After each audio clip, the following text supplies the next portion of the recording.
had the translucency and energy of all those people she sat with as they died. How many of you have sat with people who have died? You know what she's talking about? How the energy starts to leave the body before the time of death. The translucency. They're not even really as physically in mass as you and I are. They're leaving. Have you seen that? So her mom is describing that that's the way she was. She was dying. Regardless of that evidence, we began to pray. And we called upon the truth, the uncommon sense. I'm a child of God. I do not inherit sickness. Who said that? I'm a child of God. I do not inherit sickness. The life of God flows in my very cells. The activity of God is the activity of me. Uncommon sense, the bumblebee principle. I am a child of God. I do not inherit sickness. And this part, I can only tell you through her. Went back to Robin. So she could only tell you through her mother. Because I was in and out of consciousness and in a great deal of pain. But she remembers that that room filled with light. Filled with incredible light in the middle of the night. And we both knew that I was healed.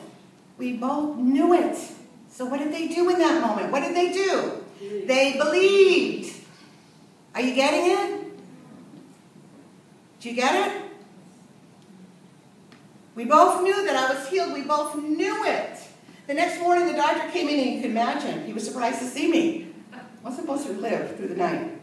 And Mom said, I want you to take another blood test. And he shook his head. Why? Because nothing about my physicality had changed. My vital signs were still dropping. My body was still covered with sores. This virus still appeared to be everywhere. Why do you still want me to do that? She said, humor me and do the test. And he agreed and sent a technician in, and we had that morning and early afternoon to wait for those results. And she wouldn't allow anyone into that room that would not believe and know with us that I was healed. Get it? Did you hear that? Wouldn't let anyone in who would not believe that she was healed.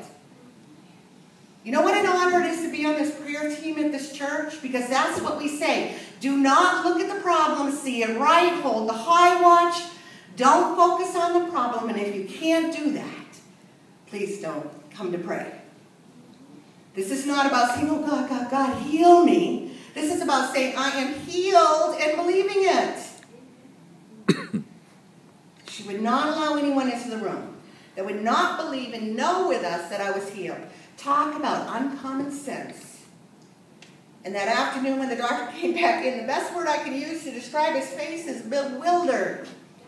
Maybe even dumbfounded. He was shaking his head and he said, this does not make any sense. Common sense. I don't understand this. I've looked at those results and her blood is perfect. The virus is gone. There's no trace of it whatsoever. Thank you, God. That's my commentary. Yesterday it was everywhere. He said, I do not know what the two of you did in here last night, but whatever it was, it must have been a miracle. That's what common sense people say, right? Must have been a miracle. There's no medical explanation for what has happened here. And by that night, the sores had all left me except for one. The very first one to come was the last to leave, just above my right eye. It left me with a scar. And that scar is the favorite part of my body because it's the reminder that with God, all things are possible. The next day I went back to school, pain-free, virus-free. The doctor said there's no medical explanation for it. It's uncommon sense. The bumblebee principle. The bumblebees can't fly. A virus can't leave you instantaneously. People can't walk on water. Money can't show up out of nowhere.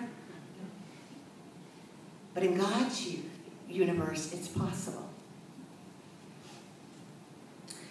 You know, in every lesson, Robin shares a transformative thought. That's what she calls it. And today's transformative thought comes from Lewis Carroll in the work Alice in Wonderland. And Alice is approaching the Queen and says, one can't believe impossible things. And the queen replies, I dare say you haven't had much practice. Why, when I was your age, I always did it for about a half an hour a day. Sometimes I have believed as many as 6 impossible things before breakfast. Let us stand and join together in singing hymn 152, Only Believe.